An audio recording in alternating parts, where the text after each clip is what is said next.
به ومن يشرك بالله فكأنما خر من السماء فتخطفه الطير أو تهوي به الريح في مكان سحيق ذلك ومن يعظم شعائر الله فإنها من تقوى القلوب لكم فيها منافع إلى أجل مسمى ثم محلها إلى البيت العتيق ولكل أمة جعلنا منسكا ليذكروا اسم الله على ما رزقهم من بهيمة الأنعام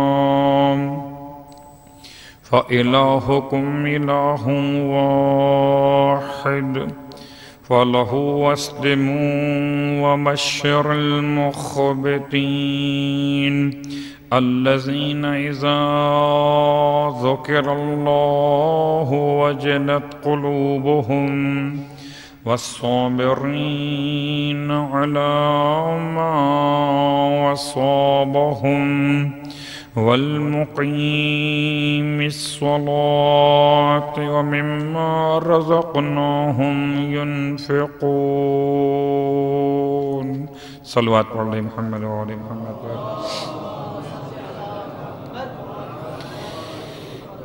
تمام تعریفیں خانہ کعبہ کے پروردگار کے لیے اور تمام ہدیہ درود و سلام مولود کعبہ اور ختمی مرتبت اولاد طیبین و طاہرین کے لیے. الحمدللہ الذی جعلنا من المتمسکین بالقرآن العظیم وجعلنا من المتمسکین بولایت علی بن ابی طالب علیہ السلام.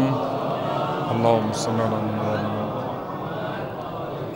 وجعلنا وإياكم إن شاء الله من الطالبين بثأر الحسين مع ولي الحسين الإمام المهدي من آل محمد عليهم السلام. اللهم صل على محمد وعلى محمد وعلى. اما بعد، خداوند عالم کا انتہائی لطف و کرم کہ ایک مرتبہ اس نے پھر یہ موقع عطا کیا کہ آپ کی خدمت معظم میں اس یقین کے ساتھ حاضر خدمت ہوا کہ بارگاہ امامت میں ایک حرف بھی اگر شرف قبولیت پا گیا تو ماہ رمضان کے روزوں کے ساتھ ساتھ تمام اعمال کی قبولیت کی ضمانت بن جائے گا. اس یقین کے ساتھ کہ میرے پاس دامن میں نہ تو علم نہ بلندی تقوی اور عمل کی باتیں، البتہ اتنا ضرور ہے کہ روزانہ کی حاضری بھی اگر قبول ہو جائے تو انسان کی نجات کا سامان فراہم ہو سکتا ہے. آئیے اس یقین کے ساتھ بسم اللہ.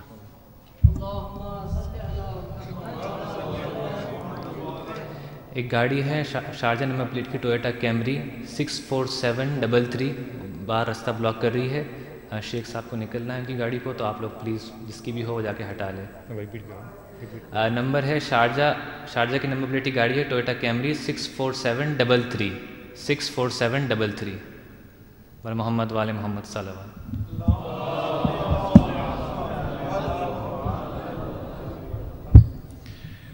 پروردگار عالم کی بارگاہ میں شکریہ کے الفاظ کے ساتھ آپ سامعین واجب الاحترام صاحبان علم و ادب کی بارگاہ میں سورہ مبارکہ الحج کی تفسیر سے متصل ہونے سے پہلے روزانہ کے روزوں کے ثواب کی روایت بطور تبرک اللہ کے رسول ارشاد فرماتے ہیں ماہ رمضان کی 13ویں تاریخ کے روزے دار کو خدا جو ثواب عطا فرمانے والا ہے وہ یہ کہ اہل مکہ اور اہل مدینہ جتنی عبادت کر رہے ہیں ان کی تمام عبادتوں کے برابر ثواب خدا اس روزے دار کو عطا فرمائے گا جو ماہ رمضان کے 13ویں روزے کو مکمل کرے گا۔ مکے میں اور مدینے میں کتنا ہجوم ہے، کتنا لوگ خدا کو یاد کر رہے ہیں، کتنا تلاوت قرآن کر رہے ہیں، اور کتنے مسلسل عمرے اور طواف ہو رہے ہیں، اور کتنے افراد اللہ کے رسول کے روزے پر سلام پیش کرنے کی سعادت کو حاصل کر رہے ہیں۔ تو یہ تمام ثواب ذہن میں رکھتے ہوئے پھر 13ویں روزے کے روزے دار کو ثواب کا اندازہ کیجئے۔ پھر آپ فرماتے ہیں کہ مکۃ المکرمہ اور مدینہ منورہ کے مابین جتنے پتھر اور ریت کے ذرات ہیں ان کی تعداد کے برابر خدا روز قیامت 13ویں روزہ رکھنے والے کو حق شفاعت عطا فرمائے گا۔ اتنی بڑی تعداد میں، پہلے تو میں چھوٹی سی بات کہوں، جہاں سے آپ چل کر آتے ہیں اس امام بارگاہ تک، وہاں سے یہاں تک اگر پتھر گنے جائیں، ریت کے ذرات گنے جائیں، کتنے ہو جائیں گے؟ اور پھر فاصلہ مدینہ منورہ سے مکۃ المکرمہ تقریباً 460 کلومیٹر کا فاصلہ ہے۔ اس کے درمیان جتنے پتھر، جتنے ریت کے ذرات پائے جاتے ہیں ان کی تعداد کے برابر خدا 13ویں ماہ رمضان کے روزے دار کو قیامت کے میدان میں شفاعت کا اختیار عطا فرمائے گا۔ تو روزے کے ثواب کے ساتھ اب سرکار ختم یہ مرتبہ صلی اللہ علیہ وآلہ وسلم کی دعاؤں میں سے چند جملے آپ کی خدمت میں اختصار کے ساتھ، تاکہ اپنے عنوان کو بہت تیزی کے ساتھ آگے بڑھا سکیں۔ اللہ کے رسول نے روز کی دعاؤں کے ساتھ ماہ رمضان کے مکمل احاطے کو لیے ہوئے ایک ایک جملہ اتنا قیمتی عطا فرمایا کہ ہر دن کا ثواب بھی الگ ہے اور ہر دن کی دعا بھی الگ ہے۔ ایسا ذائقہ عطا کیا ہے کہ انسان جتنا ذائقہ کھانوں میں ڈھونڈتا ہے، 30 دن میں کھانے ریپیٹ ہو جاتے ہیں، 30 دن میں ذائقے دوبارہ سے واپس لوٹ آتے ہیں، مگر دعاؤں میں ایسا تنوع پایا جاتا ہے، ایسی اقسام پائی جاتی ہیں کہ ریپیٹیشن تو ہوتی ہی نہیں، البتہ جو بھی ہے وہ صاحبان ایمان کے استفادے کے لیے۔ اللہم طہرنی فیہ من الدنس والاقذار، پروردگار مجھے آج کے روزے میں، یعنی کہ پورے مبارک مہینے میں پاک اور پاکیزہ کر دے دو باتوں سے، ایک دنس اور ایک الاقذار۔ دعا تو آپ نے پڑھی ہوگی یا کل پڑھیں گے، البتہ اس سے ذرا سا تشریح کے ساتھ، اپنے معرفت کے ساتھ متصل کرتے ہوئے کہ دو چیزیں، اور ان سے پہلے لفظ طہرنی، تو مجھے پاک کر دے۔ ماہ رمضان کے کتنے نام آپ نے سنے، شہر مغفرت بھی اس مہینے کو اللہ کے رسول نے فرما دیا، شہر طہور اس مہینے کو مولائے متقیان نے فرما دیا، شہر تمہیس اس مہینے کو امام سید سجاد علیہ السلام نے اس کو نام عطا فرما دیا۔ تو معصومین نے اس کو نام عطا کیے، اللہ کے رسول نے ناموں کی مناسبت سے دعاؤں کے الفاظ سکھا دیے۔ طہرنی، تو مجھے پاک کر دے۔ بڑی آسان سی مثال ہے، یہ اگر میری ابا نجس ہو جائے تو خود سے پاک نہیں ہو سکتی جب تک کہ میں اسے پاک نہ کروں، اور اگر پھر میں اسے پاک کروں اور نجس رہ جائے تو مجھ میں کوتاہی ہوگی، ابا میں کوتاہی نہیں ہوگی کہ پاک کرنے والا صحیح پاک کرتا تو پاک ہو جاتی۔ جب ہم نے خدا سے کہہ دیا کہ تو پاک کر دے، پھر جو خدا کا کمال ہے، جو خدا کی قدرت ہے، جو خدا کا اختیار ہے، اگر ہم نے اپنے آپ کو اس کے حوالے کر دیا تو پھر کہیے طہرنی، تو مجھے پاک کر دے، تو مجھے پاک کر دے۔ اور خدا کیسا پاک کرے گا؟ جب خدا پاک کرتا ہے تو اہل بیت محمد مصطفیٰ کی محبت کو دل میں جگا دیتا ہے۔ اللہم صلی اللہ علیہ وسلم۔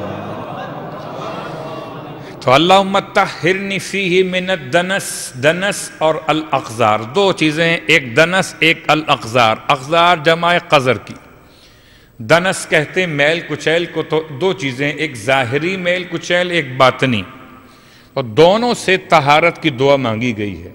جو ظاہری میل ہے وہ بھی دور کر دے، جو باطنی میل ہے اس کو بھی دور کر دے۔ میں اپنا چہرہ دھو سکتا ہوں صابن لگا کر، پانی استعمال کر کے، مگر اپنے ضمیر کو کیسے دھوؤں، اپنے نفس کے چہرے کو کیسے صاف کروں؟ اس کے صاف کرنے کے پانی کو آب ولایت کہتے ہیں۔ میرا چہرہ دھلتا ہے آب جاری سے، میرا دل دھلتا ہے آب ولایت سے، تو یہ بھی نجاست دور ہے اور وہ بھی نجاست دور۔ صلوات پڑھے محمد و آل محمد۔ تو ایک دنس اور ایک الاقذار، دونوں قسم کی نجاستیں آ گئیں، کثافت ظاہری، کثافت باطنی۔ اللہ کے رسول نے دعا کا پہلا جملہ مکمل فرماتے ہوئے پھر رب کی بارگاہ میں ایک اور انداز ہم سب کو عطا کیا کہ پروردگار صبرنی فیہ علی کائنات الاقدار، پروردگار تو مجھے صبر عطا فرما دے کائنات الاقدار، اقدار جمع ہے قدر کی، اور قدر کا وہی موضوع ہے جو شب قدر سے شب کے ساتھ منسلک ہے، جو انا انزلناہ فی لیلۃ القدر میں لیلہ کے ساتھ ملا ہوا ہے۔ القدر کے معنی وہی ہیں جو قضاء اور قدر کے باب میں آپ نے سنے ہیں کہ قضاء کا مطلب فیصلہ اور قدر کا مطلب اس پر مقدر بنا دیا جانا۔ اس میں کوئی شک نہیں ہے کہ خدا کے یہاں دو لوحیں پائی جاتی ہیں۔ لوح کا مطلب تختی عام زبان میں کہہ سکتے ہیں، یا بورڈ کہہ لیجئے عام زبان میں۔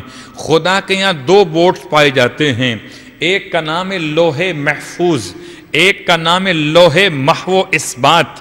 ایک وہ تختی ہے جس پر لکھ دیا تو محفوظ ہو گیا، ایک تختی وہ ہے جس پر وہ مٹاتا بھی ہے اور لکھتا بھی ہے۔ اس لیے کل یوم ہوا فی شان، ہر دن اس کی ایک نئی شان ہوتی ہے۔ اس لیے انسان کو دعا مانگنے کا حکم بھی ہے۔ اگر خدا نے مقدر کر دیا ہوتا تو پھر دعا مانگنے کا فائدہ کیا تھا؟ وہ لکھ چکا ہے کہ اولاد نہیں ہوگی، اب دعا مانگنا تو ٹائم ضائع کرنے کے برابر ہو گیا۔ جب اولاد ہوگی ہی نہیں، مقدر ہو چکا ہے، تو پھر اس کو دعا مانگ کر ٹائم کیوں برباد کیا جائے؟ لیکن خدا نے انسان کو سمجھایا کہ ایک لوح محفوظ ہے جو بدل نہیں سکتی، ایک لوح محو اثبات ہے جو بدل سکتی ہے، اس پر لکھا بھی جاتا ہے اور مٹایا بھی جاتا ہے۔ اگر تقدیر میں اولاد نہ ہو تو جاؤ صاحب تقدیر حسین کے پاس جا کر دعا مانگ لو، خدا تمہیں صاحب اولاد۔ صلوات پڑھے محمد و آل محمد۔ تو قضاء اور قدر کے معاملات میں ایک چھوٹی سی دعا، گرچہ مصائب انسان پر آتے ہیں اور مصائب اور مشکلات قرآن مجید فرقان حمید کی آیات سے ثابت ہیں۔ چلیے سورہ مبارکہ البقرہ آیت نمبر 155، 156، 157 پڑھتے ہوئے چلیے۔ وَلَنَبْلُوَنَّكُمْ بِشَيْءٍ مِّنَ الْخَوْفِ وَالْجُوعِ وَنَقْصٍ مِّنَ الْأَمْوَالِ وَالْأَنفُسِ وَالثَّمَرَاتِ وَبَشِّرِ الصَّابِرِينَ الَّذِينَ إِذَا أَصَابَتْهُم مُّصِيبَةٌ قالوا انا للہ وانا الیہ راجعون اولئک علیہم صلوات من ربہم ورحمہ واولئک هم المہتدون۔ آیات کا ترجمہ کیا ہے؟ خدا کا اعلان ہے دو تاکید کے ساتھ، لام اور نون ثقیلہ، ہم ضرور بالضرور تم سب کو آزمائیں گے۔ تو انسان بھول جائے تو بھول جائے، خدا نہیں بھولتا، اس نے آزمانے کا اعلان کیا ہے۔ ہم تم سب کو آزمائیں گے، تھوڑے سے خوف کے ساتھ، تھوڑے سے قلت خوراک یعنی بھوک کے امتحان کے ساتھ ہم تمہیں آزمائیں گے، تھوڑے سے مال کے نقصان کے ساتھ، تھوڑے جانوں کے نقصان کے ساتھ، اور پھر ثمرات میوہ دل اولاد کے امتحان کے ساتھ۔ پھر ایسی منزل پر جب کوئی صبر کرنے والا، جب اس پر کوئی مصیبت آ پڑتی ہو اور یہ کہتا ہوا مل جائے کہ انا للہ و انا الیہ راجعون، اس آیت کو پڑھتے ہوئے یاد رکھیے یہ آیت سب سے پہلے آیت قرآن ہو جانے سے پہلے پہلے مولائے متقیان علی ابن ابی طالب علیہ السلام کی زبان پہ آ رہی ہے۔ دو پیغامات ہیں، جب مولا کو نعمت ملی تو شکر کا سجدہ پہلی مرتبہ مولائے کائنات نے اس وقت کیا جبکہ آپ کو اللہ کے رسول کے بستر پر سوتے ہوئے رسول کی جان بچانے کی نعمت خدا نے عطا فرمائی، اور دوسری مرتبہ جب بہت بڑا غم تھا کہ آپ کے بھائی جعفر کو شہید کر دیا گیا، جب آپ کو خبر ملی ہے تو آپ نے نہ جزا نہ فضا نہ فریاد نہ فغاں، فرمایا انا للہ و انا الیہ راجعون۔ جب مولا یہ دو کام کر رہے ہوں، خوشی میں سجدے کرتے ہوں اور غم میں کلمہ استرجاع پڑھتے ہوں، تو مولائیوں کو بدرجہ اولا چاہیے جب خوشیاں ملیں تو سجدہ شکر کریں، جب مصیبت آ پڑے تو انا للہ و انا الیہ راجعون پڑھیں۔ اور خالی موت نہیں بلکہ ہر مصیبت، چلتے چلتے اچانک گاڑی کا بریک فیل ہو گیا، انا للہ و انا الیہ راجعون۔ چلتے چلتے آپ کا شوز ٹوٹ گیا، انا للہ و انا الیہ راجعون۔ آپ کھول رہے تھے گھر کا دروازہ، چابی اندر ٹوٹ گئی، انا للہ و انا الیہ راجعون۔ ہر ایک مصیبت پر اذا اصابتہم مصیبہ، اور یہ بھی یاد رہے کہ ایک مصیبت تو یہ جو بیان ہو رہی ہے، لیکن سورہ مبارکہ شورى آیت نمبر 30 کے اعتبار سے یہ آپ پہلے سن چکے، ما اصابکم من مصیبت فبما کسبت ایدیکم، جو تم تک مصیبت آ پہنچتی ہے وہ تمہارے اپنے ہاتھوں کی کمائی ہوئی تو ہوتی ہے، جبکہ خدا بہت سارے تو معاملات معاف ہی کر دیتا ہے۔ تو انسان جب مصیبت آ پڑے تو صبر کا دامن ہاتھ سے جانے نہ دے، خدا امتحان تو لے گا۔ مومن کا مطلب یہ نہیں ہے کہ بس وہ حلوے کھاتا رہے اور سکون سے بیٹھا رہے، اسے کوئی غم نہ ہو۔ تفصیل میں جائے بغیر بات کو مکمل کرتے ہوئے کہ مومن کا امتحان لازم ہے، جتنا چاہیں قرآن پڑھ لیجئے، خدا نے سارے مومنین کا امتحان لیا ہے تو امتحان تو ہوگا، اور اس امتحان پر خدا سے کہیے اللہم صبرنی فیہی علی کائنات الاقدار، پروردگار جو تو نے مقدر کر دیا اس تقدیر بھری کائنات میں، اس پر مجھے دولت صبر عنایت فرما دے۔ صبر پر صرف ایک جملہ اور کہوں اور بات کو آگے بڑھا دوں، اس میں کوئی شک نہیں کہ واقعاً سب سے مشکل صبر بر معصیت۔ روزہ رکھنا آسان ہے، مبتلات روزہ سے بچنا مشکل ہے۔ بہت غور کیجئے گا، احرام پہننا آسان ہے، محرمات احرام سے بچنا مشکل ہے۔ اعتکاف کرنا آسان ہے، اعتکاف کے مبتلات سے بچنا مشکل ہے۔ نماز پڑھنا آسان ہے، نماز کے مبتلات سے بچنا مشکل ہے۔ گویا معصیت سے بچنا مشکل ہے اور اس پر صبر۔ ایک چھوٹی سی مثال، واقعاً کبھی کبھی علماء ما سبق کے واقعات انسان کو بہت کچھ سکھاتے ہیں۔ ایک مرتبہ میر محمد باقر ایک ایسے طالب علم کا واقعہ جو حوزہ علمیہ میں قیام پذیر ہیں اور ہاسٹل کی رہائش حجرے میں رہتے ہیں، کہ ایک مرتبہ اس علاقے میں جو شاہ عباس کی حکومت کا زمانہ بیان کیا جاتا ہے، اس کی ایک چھوٹی شہزادی گھر سے ناراض ہو کر گھر سے باہر نکل گئی اور میر محمد باقر کے حجرے میں آ کر اپنے آپ کو پناہ کے لیے رکھ دیا۔ رات بھر اس کے حجرے میں رہی وہ طالب علم متقی پرہیزگار میر محمد باقر، اور ساری رات بھر اس کو ڈھونڈا جاتا رہا کہ بچی کہاں چلی گئی۔ جب صبح کو اس بچی کو لے کر یہ قبلہ پیش ہوئے تو پوچھا گیا کہ آپ نے اس بچی کو رات کے اندھیرے میں اپنے حجرے میں اکیلے رکھا، تو پہلے تحقیق کی جائے کہ آپ نے کوئی گناہ تو انجام نہیں دیا، تحقیق اپنے مقام پر ہوئی۔ اس کے بعد سوال ان سے کیا گیا کہ آپ بتائیے کیسے ممکن ہوا کہ آپ نے اتنی بڑی امانت کو بغیر خیانت کے اپنے حجرے میں محفوظ رکھا؟ کہنے لگے روتے ہوئے کہ میری یہ ہاتھ کی 5 انگلیاں دیکھ لو۔ کیا مطلب، کیا دکھاتے ہوئے میں؟ کہا ہر ایک انگلی جلی ہوئی ہے، 5 کے 5 انگلیاں جل چکی ہیں۔ کیا ہوا کیا تھا مسئلہ؟ کہ رات بھر جیسے ہی اس بچی نے اپنی نیند اختیار کی، نفس امارہ غالب ہوا. انسان پھر انسان ہے، نفس پھر نفس امارہ گناہوں پر انسان کو ابھارتا ہے. اور ہر مرتبہ جب وسوسے شیطان دماغ میں آتا تھا، میں اپنی ایک انگلی شمع کی لو کے اندر ڈال دیا کرتا تھا، گوشت جلتا تھا، انگلی جلتی تھی تو سارا وسوسہ دور ہو جاتا تھا. یہاں تک کہ 5 انگلیاں جلتے جلتے صبح ہو گئی. اس کے بعد ان کے تقوی کو دیکھتے ہوئے ان کی شادی برحال شاہ عباس نے اسی شہزادی سے کر دی، لیکن اس کے بعد سے ان کا نام میر داماد کے نام سے مشہور ہو گیا. تو واقعاً انسان اگر صبر بر معصیت کرے تو صبر کا پھل انسان کو خدا ضرور عطا کیا کرتا ہے. ایک صبر بر اطاعت ہے اور ایک صبر بر مصیبت ہے. اور اللہ کا رسول نے اس دعا میں خدا سے التماس کی ہے کہ مجھے صبر دے اس تقدیر پر جو تو نے معین فرمائی ہے. امام حسین علیہ السلام کی دعائے عرفہ فرماتے ہیں، وَبَارِكْ لِي فِي قَدْرِكْ، پروردگار تو میرے لیے اپنی مقدر کو مبارک قرار دے. بارک لی فی قدرک، دعائے عرفہ جو آپ روز عرفہ پڑھا کرتے ہیں، اور یہ تو آپ پڑھتے ہیں شارجہ میں امام بارگاہ میں یا پاکستان کے امام بارگاہوں میں.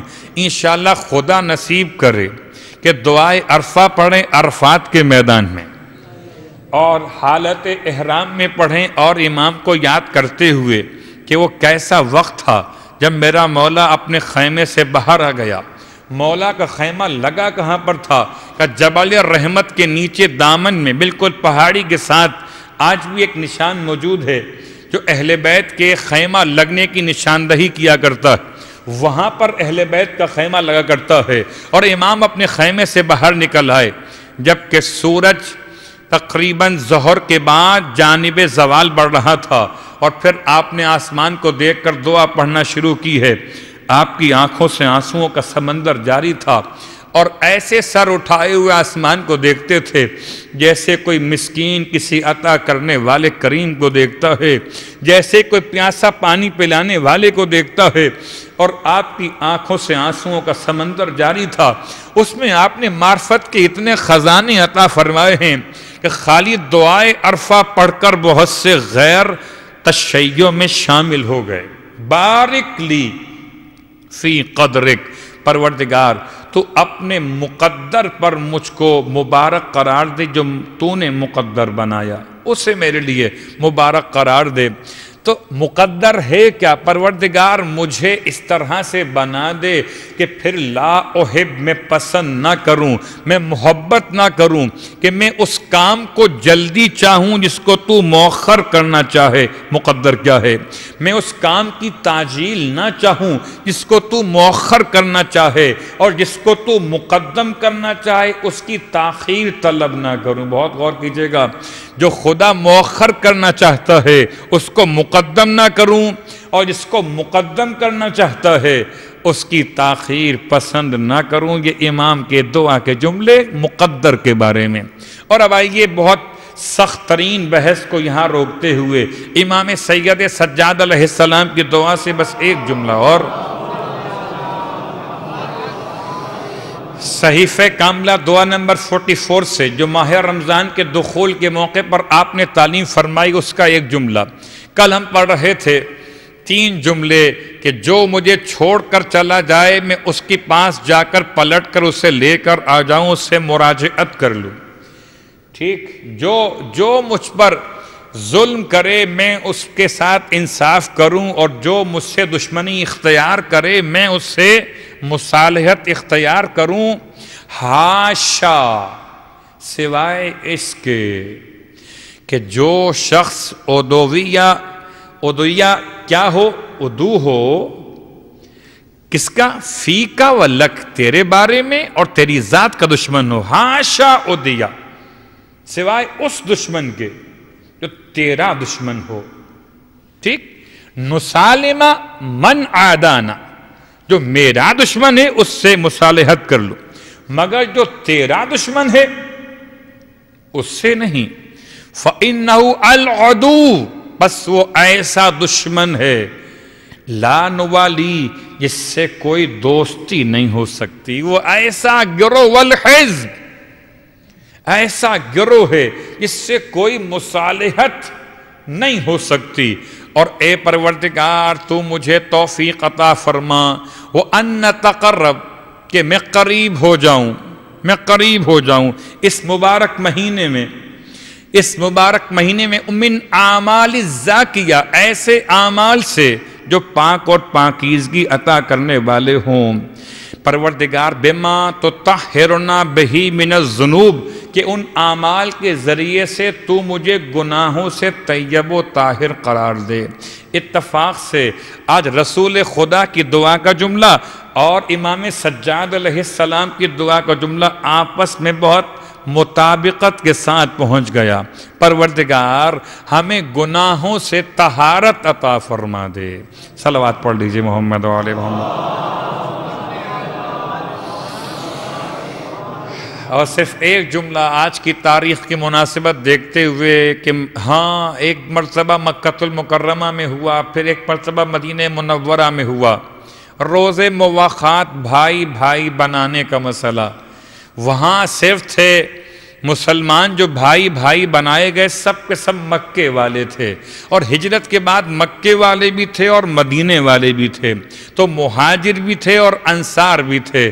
اللہ کے رسول نے ہر ایک مہاجر کو ایک انصار کا بھائی بنایا. ایسا شاید نہ ہوا ہو کہ دو مہاجروں کو آپس میں بھائی بنا دیا ہو یا دو انصار کو آپس میں بھائی بنا دیا ہو، لیکن اللہ کے رسول نے یہ اصول کو اس طرح سے مکمل کیا کہ جو جیسا تھا اس کو ویسے کا بھائی بنایا، اور جب اپنے لیے کوئی نہ بچا تو علی کو اپنا بھائی بنایا. دونوں مہاجر، حالانکہ دونوں ہی مہاجر، صلوات پڑھ لیں محمد و آل محمد، دونوں مہاجر. تو روزہ مواخات کے بعد اب چلیں واپس جو ہم کل حج کی بات چھوڑ کر گئے تھے.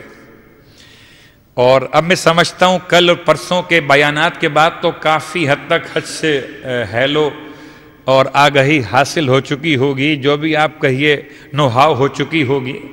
اور اس آگہی کے بعد اب دو قدم اور آگے چلیں کہ حج، ایک جملہ کل آپ نے پڑھا کہ انتفسہم، کیا تھا جملہ؟ ثم یقضوا تفسہم، پھر انہیں چاہیے کہ اپنا میل کچیل صاف کریں، اپنے بال اتروا دیں. غیر ضروری بال، ناخن، مونچھوں کو تراشنا تمام باتیں شامل تھیں، اور ایک کے اعتبار سے خوشبو کا استعمال، چونکہ حج کے واجب طواف کو، اس کی نماز کو اور سعی کو مکمل کر چکے تھے. تو اب اس روایت کے اعتبار سے جو امام موسی کاظم علیہ السلام کی بارگاہ سے کل میں نے آپ کی خدمت میں بیان کی تھی کہ اب جو اگلا طواف آ رہا تھا وہ طواف نساء. اور ابھی طواف نساء پر ایک جملہ کہنے سے پہلے ایک بات اور سن لیجئے. اس کے ذیل میں ایک روایت یہ بھی ہے، جب پوچھا گیا معصوم امام جعفر صادق علیہ السلام سے کہ مولا اس سے مراد کیا ہے، آپ فرماتے اس سے مراد لقاء الامام، یہ میل کچیل دور کرنے کا مطلب کیا؟ کہ لقاء الامام، امام سے ملاقات. اس کا مطلب تطہیر دو انداز سے ہوتی ہے، ایک حج انسان کو پاک کرتا ہے، ایک امام کی ملاقات انسان کو پاک کرتی ہے. تو اس کے باطنی تفسیر میں شامل ہے. ظاہراً جو آپ نے کل سن لیا، باطنی طور پر اس سے مراد لقاء الامام. اور معصوم کا جملہ ہے جب تم میں سے کوئی حج کر لے، اذا حج احدکم، جب تم میں سے کوئی حج کر لے پس اسے چاہیے اپنے حج کو مکمل کرے معصوم کی زیارت پر. اسی لیے حج کے بعد مدینے جانا، حج کے بعد مدینے جانا، حج کے بعد خدمت امام میں جانا، یہ ایک طریقہ رائج رہا صاحبان ایمان کے لیے. حج کر کے آتے ہیں پھر امام سے ملاقات کرتے ہیں. تو اس آیت سے ایک مراد یہ بھی ہے کہ پھر انہیں چاہیے کہ دوڑ کر امام کی خدمت میں جائیں، اور ایک تطہیر حج ہے اور ایک تطہیر ولایت ہے، دونوں سے اپنے آپ کو مکمل کر لیں. اس کے بعد آیت کو آگے بڑھاتے ہوئے جو کل باتیں ہو چکی ان میں سے آخری جملہ جو کل ہم نے کہا تھا آیت نمبر 30 کے ذیل میں، فَاجْتَنِبُوا الرِّجْسَ مِنَ الْأَوْثَانِ، پس تمہیں چاہیے کہ اپنے آپ کو دور کرو، اجتناب کرو، الگ کرو، کس سے؟ الرجس، نجاست سے۔ کون سی نجاست؟ الاوثان، کہ جو بت پرستی کی نجاست ہے۔ یہاں ایک ترجمہ یہ بھی کیا گیا کہ بت پرستی کا عنوان، ایک ترجمہ یہ بھی کہ جب مشرکین مکہ حالت شرک میں حج کرتے تھے تو قربانی کرنے کے بعد اس کے خون کو بتوں کے منہ پر ملتے تھے، بتوں کے اوپر ملتے تھے، اپنے چہرے پہ ملتے تھے، خانہ کعبہ کی دیوار پہ ملتے تھے، اور ایسا کریہ المنظر وہ علاقہ ہو جاتا تھا کہ حج کا سارا مزہ خراب لگتا تھا۔ تو قرآن نے اس موضوع پر بات کرتے ہوئے مشرکین کا حج اور موحدین کا حج دونوں کو الگ الگ کر کے دکھایا ہے۔ پھر تمہیں چاہیے کوئی ایسا کام نہ کرنا کہ جو اوثان، بت پرستی یا اس جیسے برائیوں سے متعلق ہو۔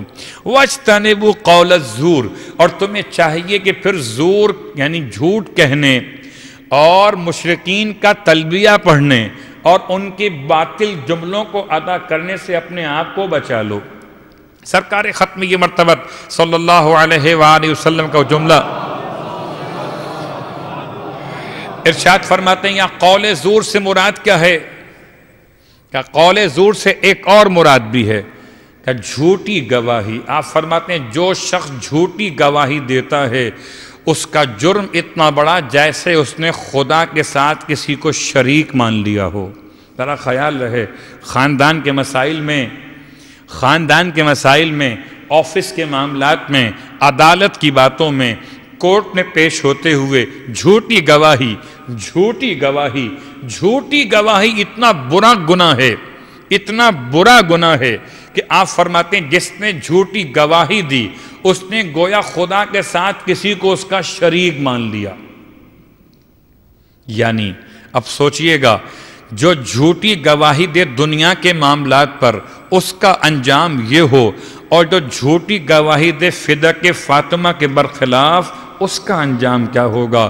اس لیے سچی گواہی کی اہمیت، گرچہ مجھے اچھا لگ رہا ہوتا کہ اگر یہ قرآن آپ کے سامنے بھی کھلا ہوا ہوتا انشاءاللہ، شاید ہم شب ہائے قدر کی مناسبت سے اس کو پریکٹس میں لائیں گے کہ جتنے ہمارے ساتھ تلاوت قرآن کرنے والے ہوں گے سب کے سب سورہ حج کھول کر بیٹھے رہیں گے اور ہم یہاں آیت پڑھتے رہیں گے اور آپ قرآن کی زیارت بھی کرتے رہیں گے، اور اتنی دیر تک باوضو رہنے کا ثواب وہ الگ سے نامہ اعمال صلوات پڑھے محمد و آل محمد۔ اس سے ہوتا کیا ہے؟ اس سے ہوتا ہے کہ مجھ جیسے کمزور انسان کے لیے مشکل ہوتی ہے بیٹھ کر وہ مولوی صاحب پڑھ رہے ہیں، میرے پاس کچھ بھی نہیں ہے۔ اور آپ کو معلوم ہے کہ جب لیکچر ہوتا ہے کلاس کے اندر تو سب کے پاس بکس ہوتی ہیں، ہاں اس کا فائدہ کیا ہوتا ہے کہ توجہ بکس کے ساتھ رہتی ہے، ورنہ بکس نہ ہو تو استاد کہتا رہے شاگرد کہیں آرام بھی کر سکتا ہے۔ تو خیر وَاجْتَنِبُوا قَوْلَ الزُّورِ، اور بچو کس کے قول سے؟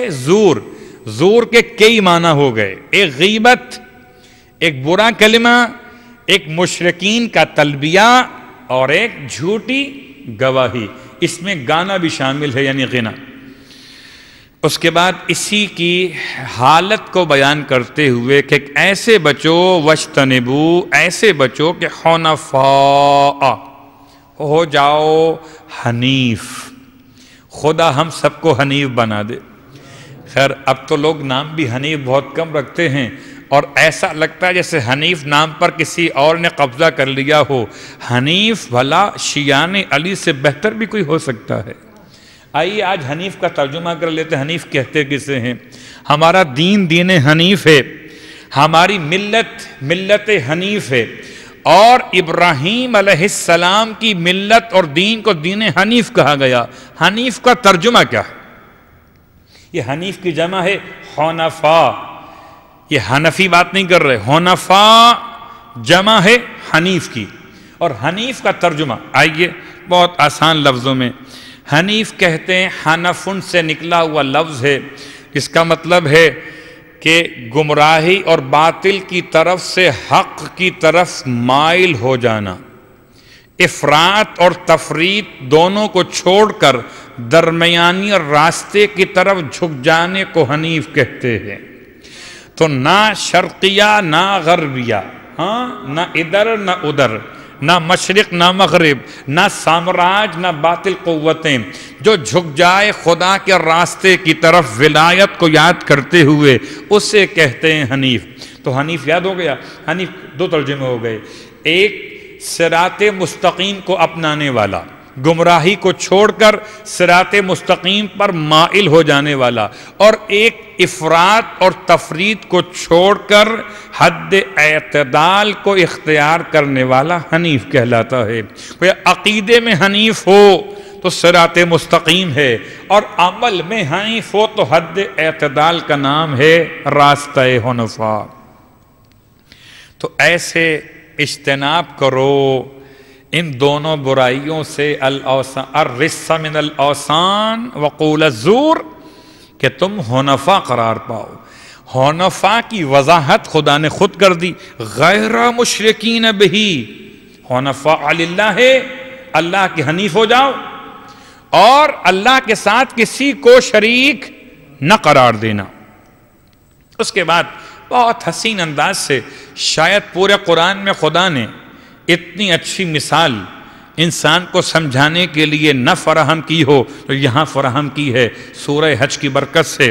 فرمائے پروردگار نے وَمَن يُشْرِكْ بِاللَّهِ، اور جو اللہ کے ساتھ کسی کو بھی شریک قرار دے، کسی کو بھی شریک قرار دے، شریک کا نام نہیں ہوتا، کسی کو بھی شریک قرار دے، بہت غور کیجئے گا، تو اس کا انجام کیا؟ فَكَأَنَّمَا خَرَّ مِنَ السَّمَاءِ، تو بالکل ایسے جیسے کہ گویا کہ کوئی آسمان سے گر پڑا ہو، خَرَّ مِنَ السَّمَاءِ، آسمان سے گر پڑا ہو۔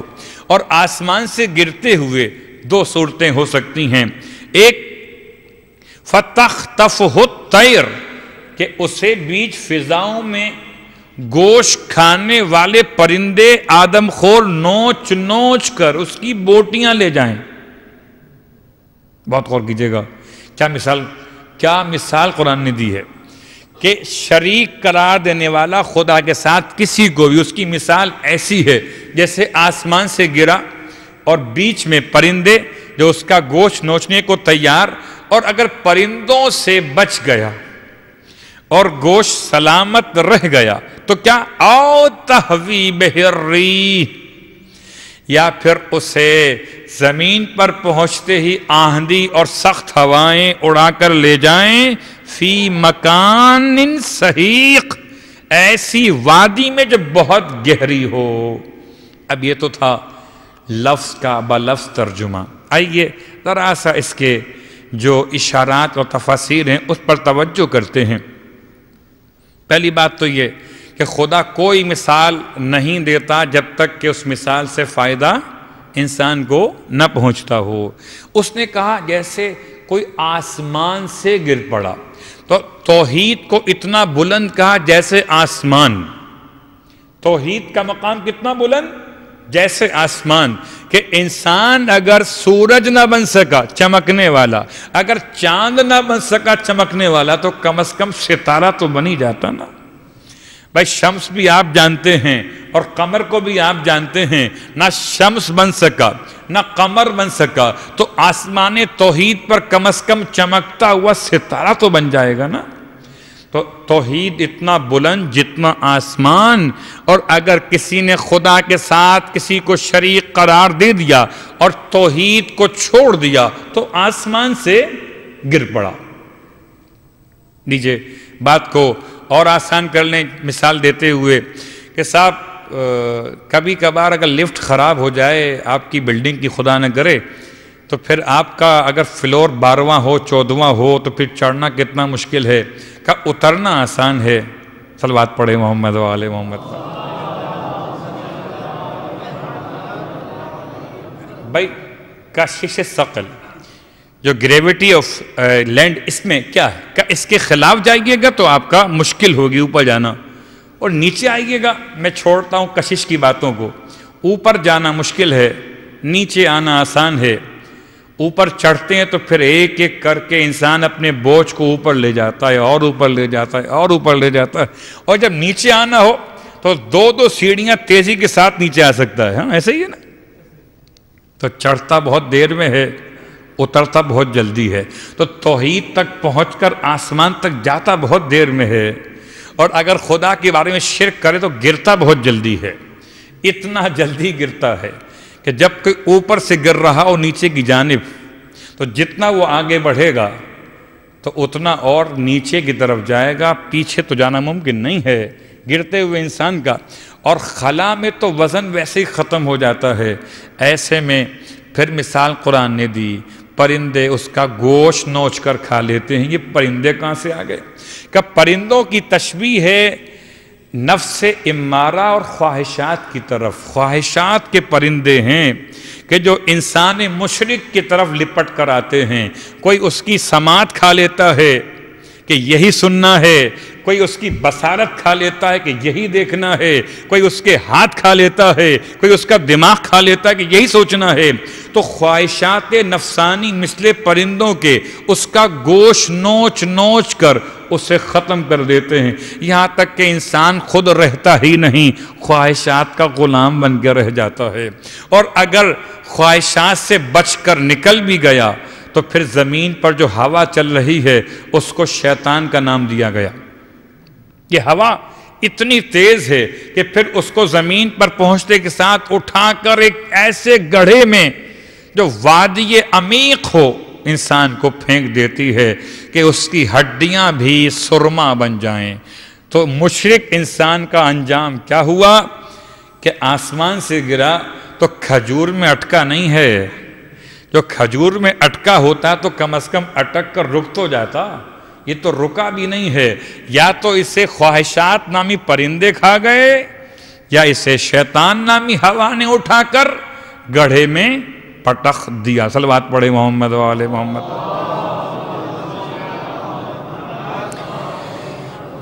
اور آئیے بڑی تیزی کے ساتھ، کیونکہ بات بہت طویل ہے اور وقت بڑا کم لگتا ہے مجھے. اب ذالک ومن یعظم شعائر اللہ فإنہا من تقوی القلوب. اب تو پورا مجلس کا موضوع آ گیا کہ جو خدا کی نشانیوں کی تعظیم کرتا ہے، جو بھی تعظیم کرتا ہے خدا کی نشانیوں کی، فإنہا من تقوی القلوب، پس یہ خدا کی نشانیوں کی تعظیم دل کے تقوی میں سے ہے.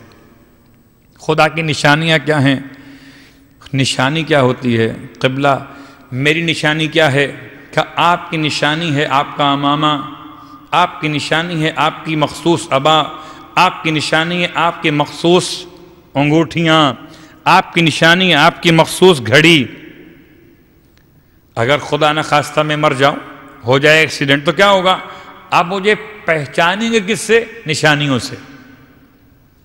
تو خدا کی نشانیاں کیا ہیں؟ اعلام، اشعار نشانی کیا ہے؟ یہ شعائر، شعرا کے نام سے بھی یا شعور کے نام سے بھی الگ الگ انداز اختیار کیا علماء نے. وَمَن يُعَظِّمْ شَعَائِرَ اللَّهِ، قرآن میں دو مقام خاص استعمال ہوئے. سورہ مبارکہ البقرہ آیت نمبر 158 158 الفاظ کیا ہیں؟ ان الصفا والمروہ من شعائر اللہ فمن حج البیت واعتمر فلا جناح علیہ ان یطوف بہما.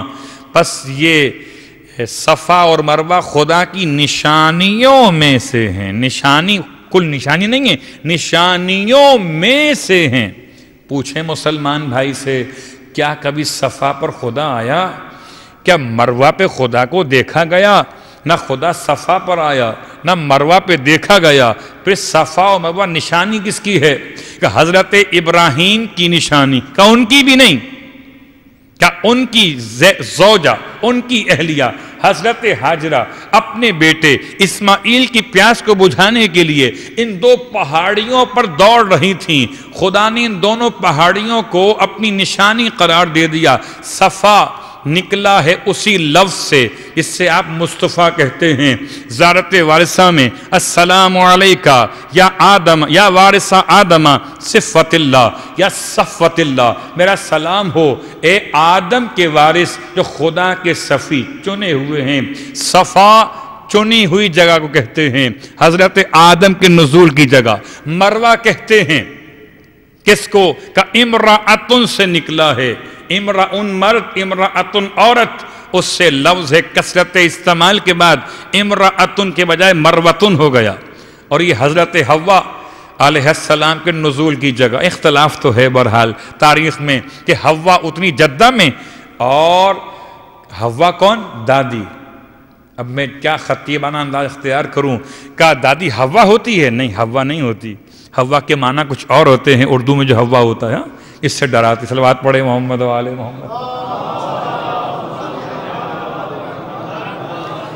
تو حوا کہاں اتری؟ کا جدہ میں، اس شہر کا نام جدہ مانے دادی، اور حضرت آدم کا سراندیپ سری لنکا میں، یہ اپنے مقام پر۔ لیکن صفا اور مروہ، ان الصفا والمروہ، ایک مقام 158 سورہ البقرہ، اور دوسرا مقام خود سورہ مبارکہ حج کے اندر جو ابھی آنے والا ہے، اس کے الفاظ ہیں وَالْبُدْنَ جَعَلْنَاهَا لَكُمْ مِنْ شَعَائِرِ اللَّهِ، اور قربانی کے جانور کو خدا نے تمہارے لیے اپنی نشانیوں میں سے قرار دیا ہے۔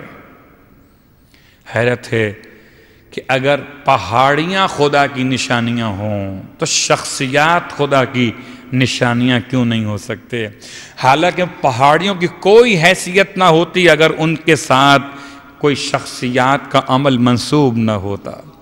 اگر کوئی پہاڑیوں پر چلے تو اسے کہا جائے توحید پرست ہے، اور کوئی روضہ حسین سے روضہ عباس تک جائے، روضہ عباس سے روضہ حسین تک آئے، اتنا ہی سفر طے کرے جتنا صفا سے مروہ اور مروہ سے واپس صفا۔ کیا خدا نے انتظام کیا؟ کون جانتا تھا روزہ بننے سے پہلے کہ ان دو قبروں کے درمیان اتنا فاصلہ ہوگا جتنا صفا اور مروہ کے درمیان ہے؟ کہ سمجھانا یہ ہے کہ ایک جلال ہے اور ایک جمال۔ صلوات پڑھے محمد و آل محمد۔ ایک مقام ہیبت ہے، ایک مقام عظمت ہے، اور دو کے درمیان سفر ہے انسان ظاہر کا۔ تو اس ظاہر انشاءاللہ خدا ہم سب کو نصیب کرے کربلا مولا کی زیارت۔ لکم فیہا منافع الی اجل مسمی، اور ہیں تمہارے لیے فائدے ان جانوروں سے جو تم ذبح کرنے کو لے کر آئے ہو۔ ہوتا کیا تھا؟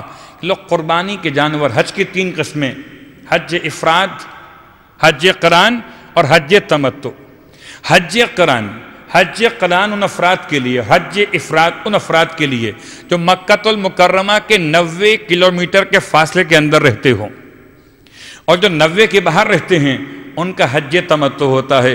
اب حج قران کرنے والے، حج افراد چھوڑ دیجئے، حج افراد میں موضوع الگ، قربانی ہوتی نہیں ہے۔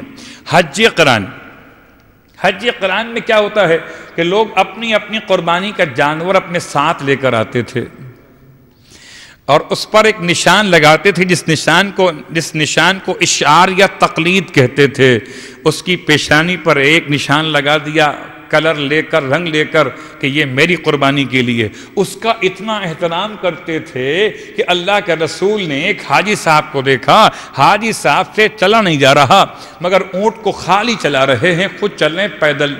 رسول نے فرمایا اونٹ پہ بیٹھ جائیے۔ کہا یا رسول اللہ یہ قربانی کا اونٹ ہے، اس کو تو میں لے جا رہا ہوں کعبے میں قربان کرنے کے لیے۔ آپ فرماتے ہیں بیٹھ جاؤ اس پر۔ کہتا ہے کیسے بیٹھ جاؤں؟ آپ نے فرمایا میں تم سے کہتا ہوں اس پر بیٹھ جاؤ۔ تو یہ قرآن کے الفاظ بھی ہیں اس میں۔ لکم فیہا منافع، اور تمہارے لیے ان حیوانات میں فائدہ حاصل کرنا۔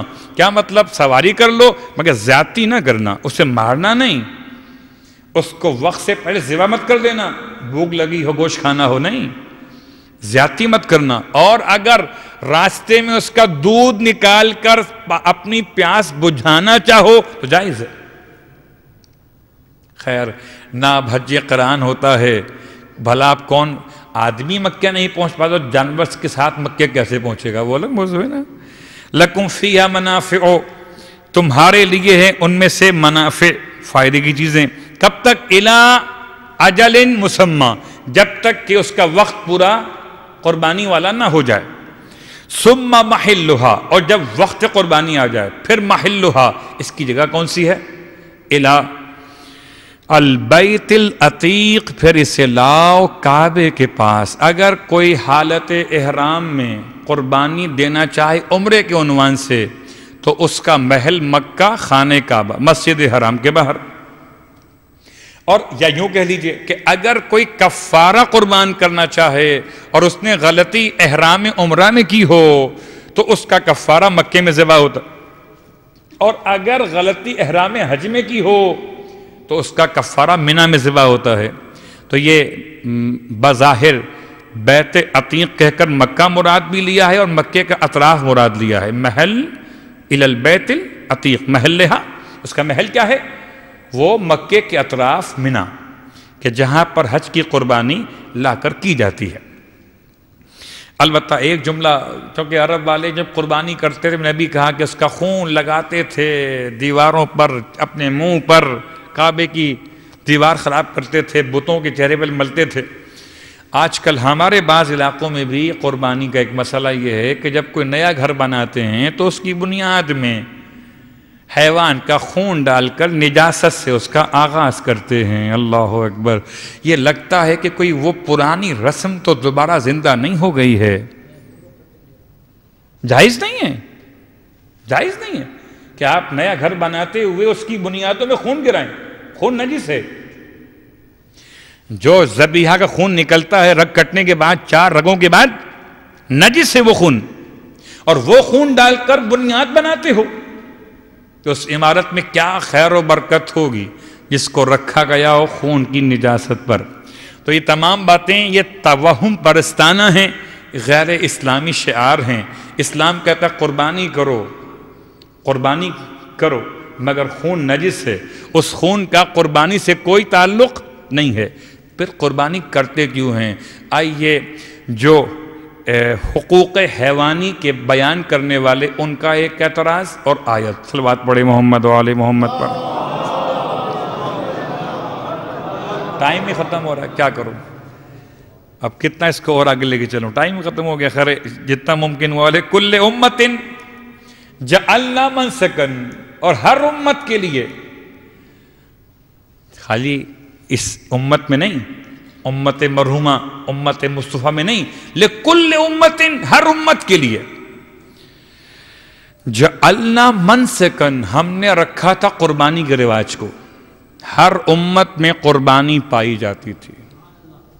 جیسے ہر امت میں روزے پائے جاتے تھے، کما کتب علی الذین من قبلکم، ایسے لکل امت جعلنا منسکا. منسک، نسک، مناسک، عبادت، خاص قربانی.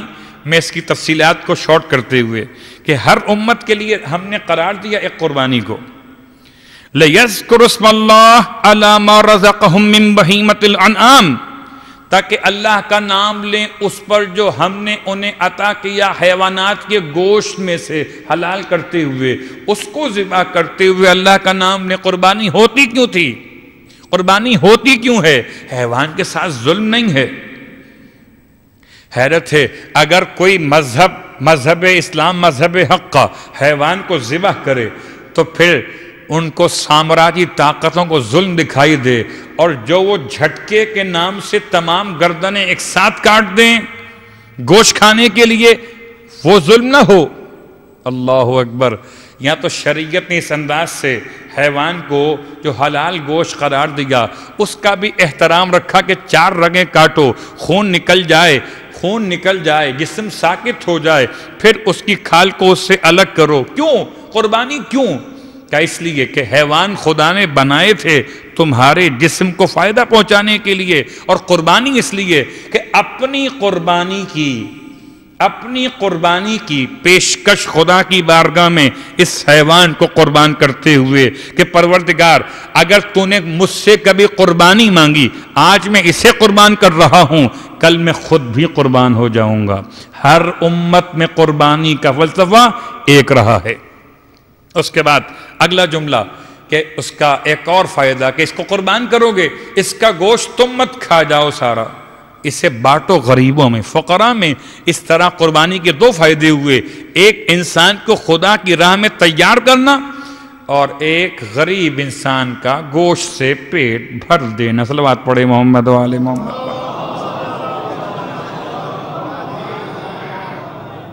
فَإِلَٰهُكُمْ إِلَٰهٌ وَاحِدٌ، تم سب کا پروردگار ایک ہے۔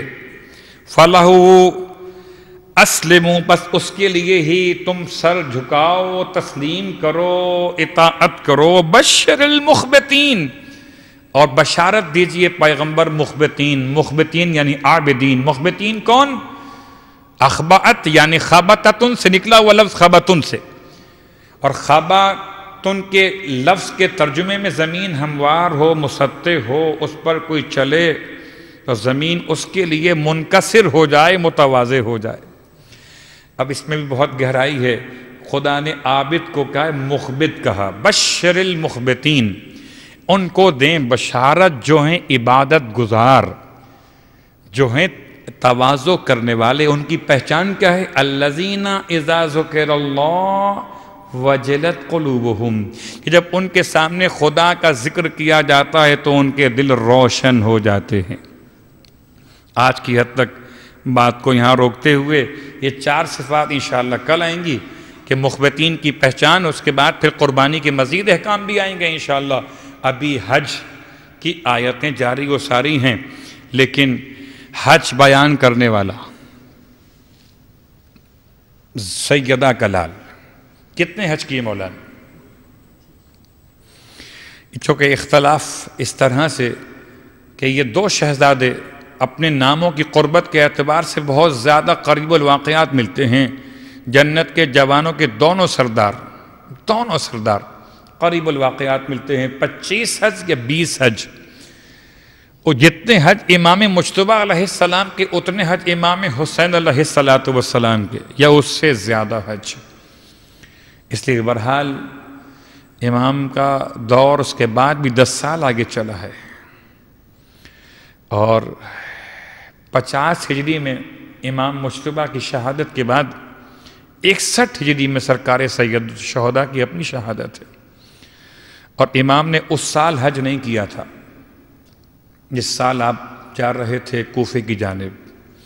البتہ اس کو لوگ پڑھتے ہیں مصائب کے عنوان سے کہ امام نے اپنے حج کے احرام کو عمرے کے احرام میں تبدیل کیا، لیکن امام کا حج اس سے پہلے ہو چکا۔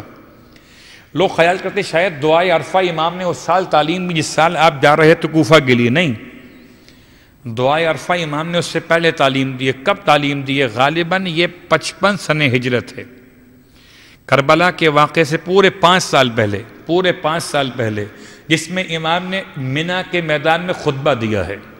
کبھی اگر نصیب ہوا زندگی میں تو وہ خطبہ آپ پڑھیے اٹھا کر، اور کبھی موقع ملے تو پھر ممبر سے بیان بھی ہو۔ خطبہ منی، ایک دعائے عرفہ، ایک خطبہ منی، یہ دونوں اتنے اہم میسیجز ہیں مولا کے کہ خطبہ منی وہ پورا پیغام ہے جس میں حاکم شام کی باطل حکومت کے خلاف امام نے اس زمانے کے رئیسوں کو جگایا ہے، جس میں اصحاب رسول میں سے تقریباً اتنے افراد موجود تھے، کچھ نے 300 تک لکھا ہے کہ خطبہ منی کے موقع پر امام کے خیمے میں 300 کے قریب اصحاب رسول موجود تھے۔ خیر یہ میرا موضوع نہیں ہے، بات بیچ میں آ گئی۔ تو سرکار سید الشہداء ربط مصائب پر جا رہا ہوں، اور جاتے جاتے خالی ایک جملہ مولا متقیان علی ابن ابی طالب علیہ السلام کے کلمات قصاص سے بیان کر دوں، اور پھر رخصت 2 جملوں کے مصائب کے ساتھ۔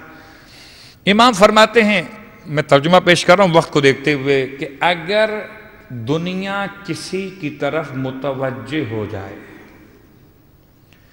تو دوسروں کی خوبیاں بھی اس کے نامہ اعمال میں ڈال دیتی ہے۔ اگر دنیا کسی کی طرف متوجہ ہو جائے تو دوسروں کی خوبیاں بھی اس کے نامہ اعمال میں ڈال دیتی ہے، اور اگر دنیا کسی کے مخالف ہو جائے تو اس کی اپنی خوبیاں بھی اس سے سلب کر لیتی ہے۔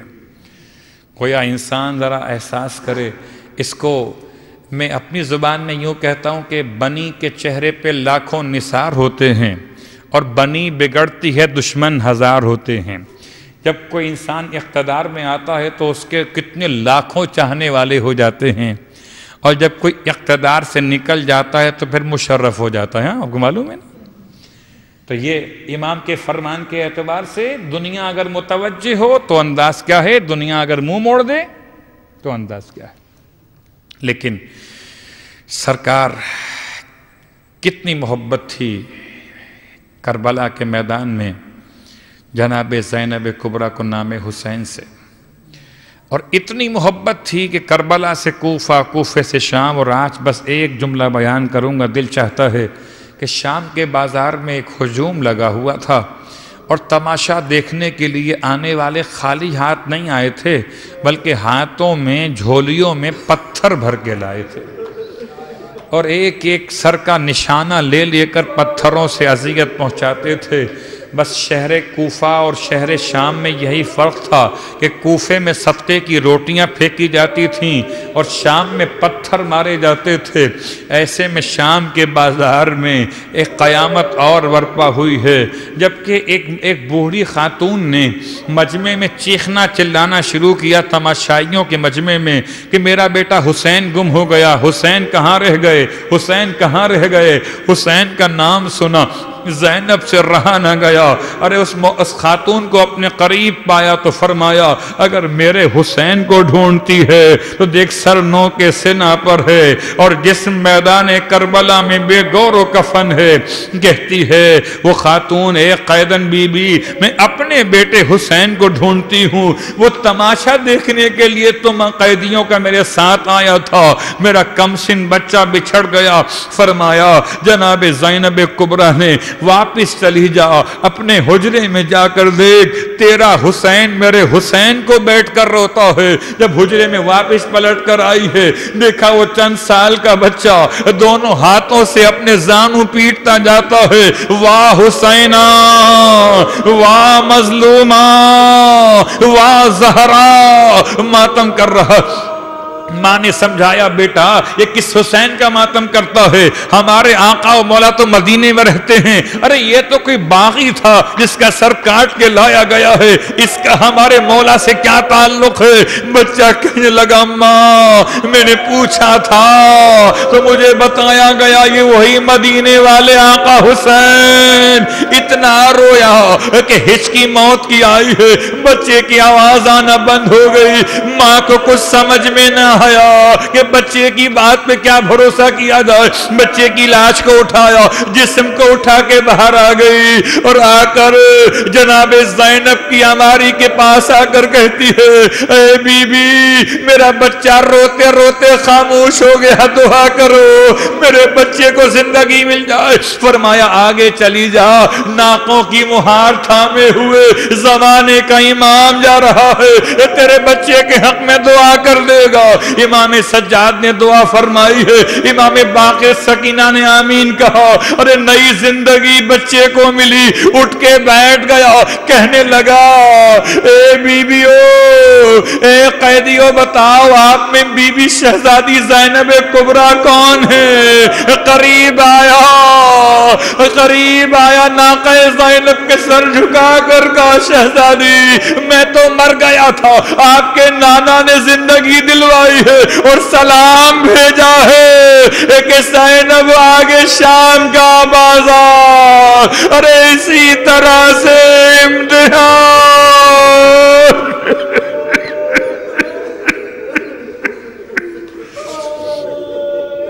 اللہ ولعنت اللہ علی القوم الظالمین وسیعلم الذین ظلموا ای منقلب ینقلبون۔ بار اللہ واسطہ محمد و آل محمد کا ہماری اس عبادت کو اپنی بارگاہ میں قبول و مقبول فرما۔ بار اللہ واسطہ محمد و آل محمد کا پروردگار تمام حاضرین مجلس کی حوائج شرعیہ کو پورا فرما۔ بہرحال واسطہ محمد و آل محمد کا پروردگار کوئی غم نہ دے سوائے غم آل رسول کے۔ بہرحال واسطہ محمد و آل محمد کا پروردگار تمام مانگنے والوں کی مرادیں پوری فرما، پردیس میں رہنے والوں کی مشکلات کا خاتمہ فرما۔ پروردگار واسطہ محمد و آل محمد کا پروردگار جو بے اولاد ہیں انہیں نیک اور صالح اولاد نرینہ عطا فرما۔ ہم سب کو اپنی اولاد کی صحیح اسلامی تربیت کرنے کی توفیق عطا فرما۔ پروردگار تلاوت قرآن کا شوق عطا فرما، روزے اور نمازیں اپنی بارگاہ میں قبول و مقبول فرما، تمام بیماروں کو شفائے کاملہ عطا فرما۔ نسیمہ خاتون کو پروردگار اور ایک مومن بیمار ان کو شفائے کاملہ عطا فرما۔